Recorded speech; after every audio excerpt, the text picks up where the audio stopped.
বিরতির পর স্বাগত। সামনেই রয়েছে আইপিএল, অর্থাৎ 2025 সালে অনুষ্ঠিত হবে আইপিএল ম্যাচ। তারই আগে নিলাম এবং আইপিএল এর নিলামের আগে চেন্নাইয়ে বাড়লো ব্র্যান্ড ভ্যালু। 10 দলের দামি তালিকায় শীর্ষে ধোনির দল চেন্নাই সুপার কিংস। বাড়ছে ক্রিকেটারদের মধ্যে উৎসাহ।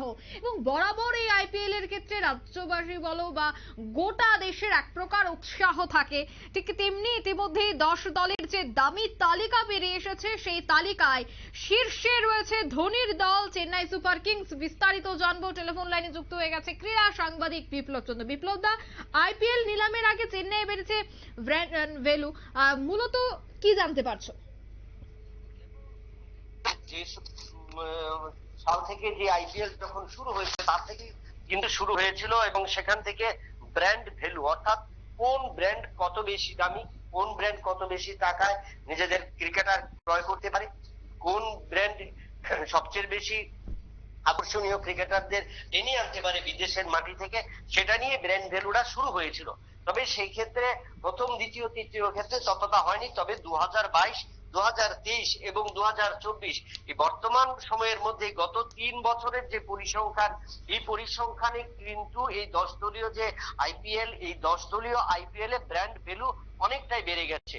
সেই ক্ষেত্রে আমরা যদি দেখি পরিসংখ্যান যে 10টি দল, এবারের যে পরিসংখ্যান, এবারের পরিসংখ্যানে কিন্তু চেন্নাই সুপার কিং সবচেয়ে বেশি ব্র্যান্ড ভ্যালু বৃদ্ধি করেছে। এবং যেটা বলতেছিলাম যে 2022 সালে যেখানে 10টি দলের ব্র্যান্ড ভ্যালু ছিল 15,090 কোটি টাকা, 2023 সালে সেটা বেড়ে দাঁড়িয়েছিল 26,827 কোটি টাকা, এবং 2024 সালে সেটাই বেড়ে গেল 28,503 কোটি টাকা। অর্থাৎ সেক্ষেত্রে দেখা যায় 2022 থেকে 2023 বেড়েছিল 1,737 কোটি টাকা বেশি, এবং 2023 থেকে 2024 সালে তা বেড়ে দাঁড়িয়েছে 1,676 কোটি টাকা। এবার যদি বলি পরিসংখ্যান, সেই পরিসংখ্যানে 2023 সাল এবং 2024 সালে এই ব্র্যান্ড ভ্যালুতে যারা রয়েছে সেই ক্ষেত্রে সবচেয়ে বেশি এগিয়ে রয়েছে কিন্তু চেন্নাই সুপার কিং অর্থাৎ মহেন্দ্র সিং ধোনির সেই দল। 2023 সালে এই মহেন্দ্র সিং ধোনির চেন্নাই সুপার কিং এর ব্র্যান্ড ভ্যালু ছিল 1,777 কোটি টাকা। এবছর তার বৃদ্ধি হলো 1,937 কোটি টাকা, অনেকটাই বেড়ে গেল।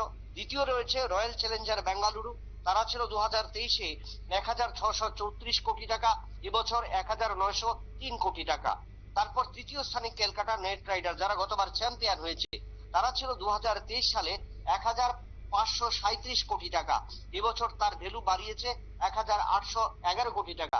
অর্থাৎ ক্রিকেটাররা বা বিদেশি ক্রিকেটারদের কিন্তু কেনার ক্ষেত্রে তাদের যে অর্থ সংগ্রহ বা লগ্নীকরণ করবে বা অর্থ খাটাবে, সেখানে কিন্তু ক্রিকেটাররা সবচেয়ে বেশি উপকৃত হবে। চতুর্থ স্থানে রয়েছে মুম্বাই ইন্ডিয়ান্স। এই মুম্বাই ইন্ডিয়ান্স 2023 সালে তাদের ব্র্যান্ড ভ্যালু ছিল 1,593 কোটি টাকা, আর এবছর তারা ব্র্যান্ড ভ্যালু বাড়িয়েছে 1,710 কোটি টাকা। পঞ্চম স্থানে রাজস্থান রয়্যালস, তাদের গত বছর ছিল 2023-এ ছিল 1,006 কোটি টাকা, এবছর 1,115 কোটি টাকা। তারপর ষষ্ঠ স্থানে সানরাইজার হায়দ্রাবাদ, 2023 সালে তাদের ছিল ব্র্যান্ড ভ্যালু 1,073, এবছর তার হলো 1,106। দিল্লি ক্যাপিটালস রয়েছে 7 নম্বর স্থানে, 2023 সালে তাদের ব্র্যান্ড ভ্যালু ছিল 1,098 কোটি টাকা, আর এবছর 1,115 কোটি টাকা।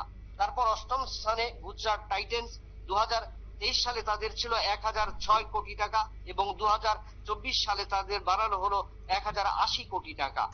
নবম স্থানে রয়েছে পাঞ্জাব কিং। পাঞ্জাব কিং অনেকটাই তলানিতে রয়েছে, কারণ তাদের ভ্যালুটা ততটা বেশি নয়। 2023 সালে তাদের ব্র্যান্ড ভ্যালু ছিল 7,755 কোটি টাকা, এবছর বাড়িয়ে সেটাকে করেছে 847 কোটি টাকা। এবং দশম স্থানে রয়েছে লখনৌ সুপার জায়ান্টস, তারা ছিল 2023 সালে 695 কোটি টাকা, আর এবছর তারা বাড়িয়েছে 763 কোটি টাকা। অর্থাৎ এর ফলে এই 10 দলীয় আসর আগামী দিনে যেটা নিলাম হবে দুবাইতে, এবং তাতেই কিন্তু বিদেশি এবং স্বদেশি ক্রিকেটার এবং রাজ্যের ক্রিকেটাররাও কিন্তু অনেকটা মান বৃদ্ধি করবে, এবং তাদের অর্থনৈতিক রোজগারটা আরো বেশি ফুলে ফেপে উঠবে, সেটা কিন্তু বলা যায়। একদমই, ধন্যবাদ বিপ্লব দা। অর্থাৎ 10 দলের দামি তালিকায় একেবারে শীর্ষে রয়েছে ধোনির টিম চেন্নাই সুপার কিংস। বাড়ছে ক্রিকেটারদের মধ্যে উৎসাহ। নিয়ে নিচ্ছে ছোট্ট একটি বিজ্ঞাপন বিরতি, সঙ্গে থাকুন।